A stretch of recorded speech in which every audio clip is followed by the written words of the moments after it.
Hi guys! Ayan, so magbubukas tayo ng ating pong mga parcel. So naisingit na naman yung guys. Actually, dumating na to. Matagal na. Kaya lang sabi ko, saka ko na lang siya i-unbox. Kasi nagre-ready nga ako sa aking phone printer. So yung first parcel natin ito. Yung air fryer paper. Before kasi guys, gumagamit kami nito. Tapos naubusan na kami. So, kailangan ko na siyang bumili uli kasi yung air fryer mismo yung pinaka-plate, medyo nagra-rust-rust na. Upang naman at magiging delikado para sa food na i-air fry mo kung direkta siyang nakalagay doon dahil nagra-rust na. So, bumili uli ako ng air fryer paper para dito ilalagay mo.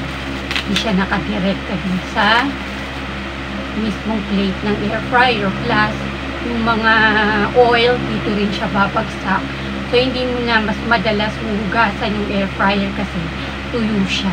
Dito lang lahat babagsak sa air fryer paper. So, 100 pieces guys yung binili ko na doon. So, yung next natin ay itong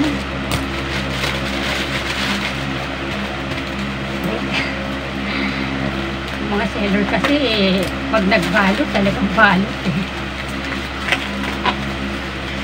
nakaka-happy lang guys kasi kahit pa paano pagka meron tayong budget yung mga naka-add to cart natin nabibili natin siya pa unti-unti.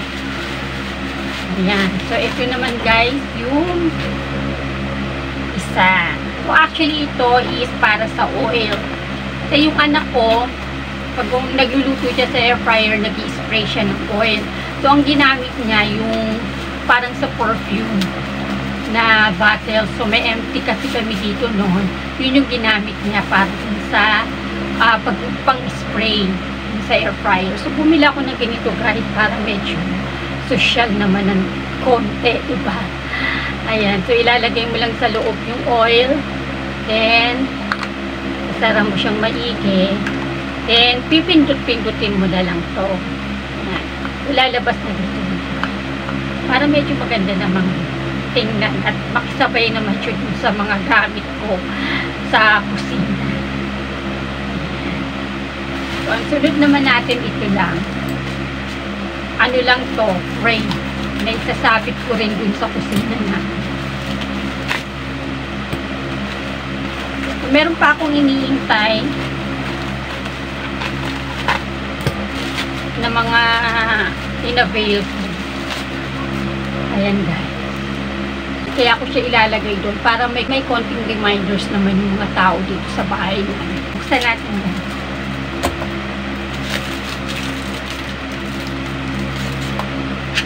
So may simple reminder siya. Diba? So ang mga nakasulat, kitchen rules. If it smells, throw it away. If it's dirty, wash it. If you get it out, put it away. If it's on, turn it off. Diba?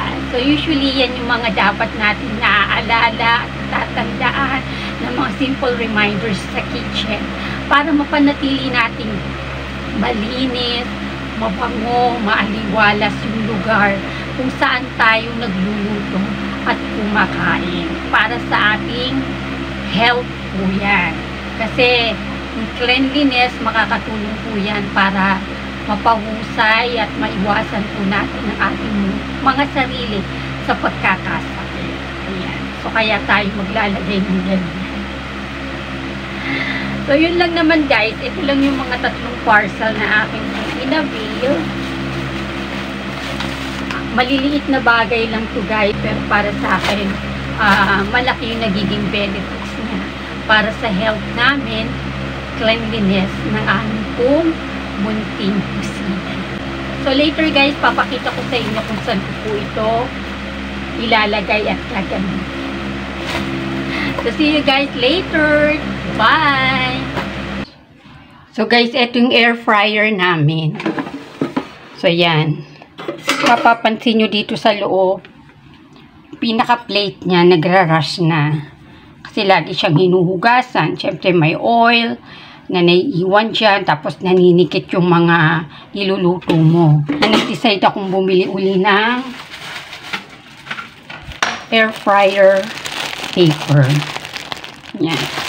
Ilalagay mo siya dyan. Every time magluluto, lalagay ka ng isa.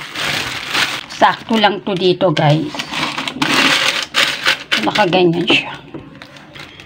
So, dyan lahat masasalo yung oil tsaka yung mga dumidikit-dikit. Ito, malinis siya. Tuyo palagi. Kasi dito lang lahat nasasalo.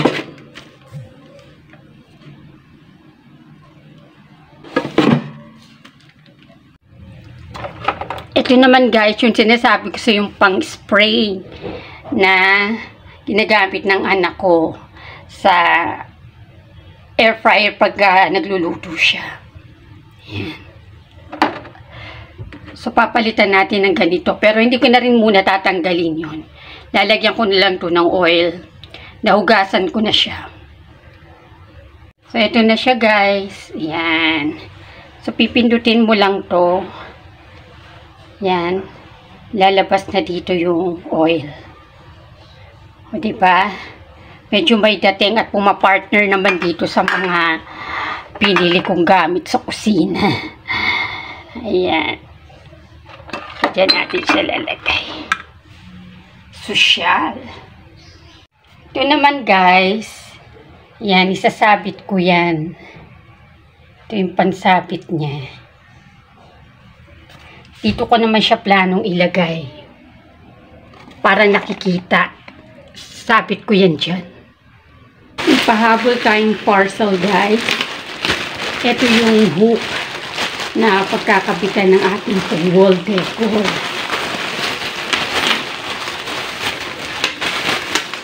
Ayan. May isasabit na natin yung nabili na.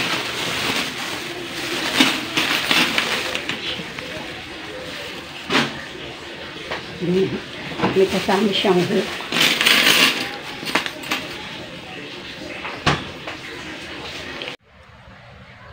So guys, ito na yung nabili natin na hook. Yan.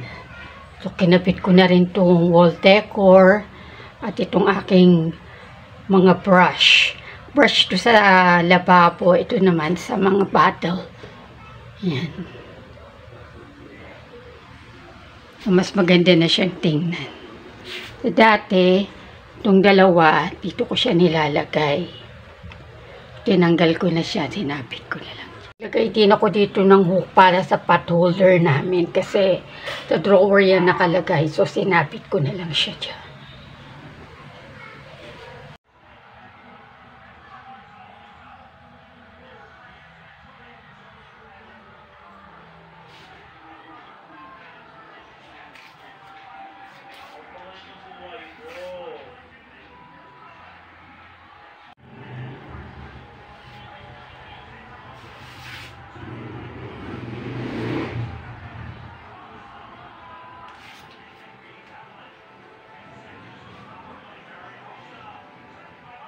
That's all for today, guys. Thank you for watching. See you again next time. Until then, ingat, God bless, and happy lang. Bye-bye!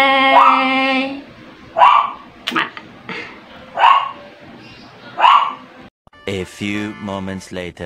So guys, may dumating pa ako isang parcel. Galing ito sa Cancer Med Pharma Incorporated. Gamot ko po ito sa chemo kasi kulang po yung tablet na hinihingi ko. So kailangan ko kasing matapos 14 days, 5 tablet a day. So buti na lang naka-avail kami ng ganito dahil yung time na kailangan na po namin yung gamot, di pa po dumadating yung sa DOE. Hindi naman po pwedeng ma-delay yung session ko. So wala kaming choice kundi bumili. So syempre, thank you sa sponsor ng gamot na to, yung kapatid ko si Roxanne. Salamat. Ayan. Yan, box natin siya. Naka-bubble wrap siya, tapos talagang naka-detail sa labas. Ito na siya, guys.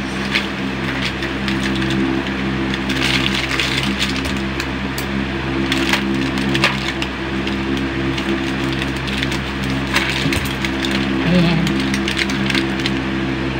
Kasi kailangan pagka bumili kami ng ganito, same brand. Kasi sabi ni Doc, may iiba ang effect kapag magkaiba yung brand na ginagamit ko. So, ito na guys, kompleto na yung gamot ko for cycle 2 and cycle 3.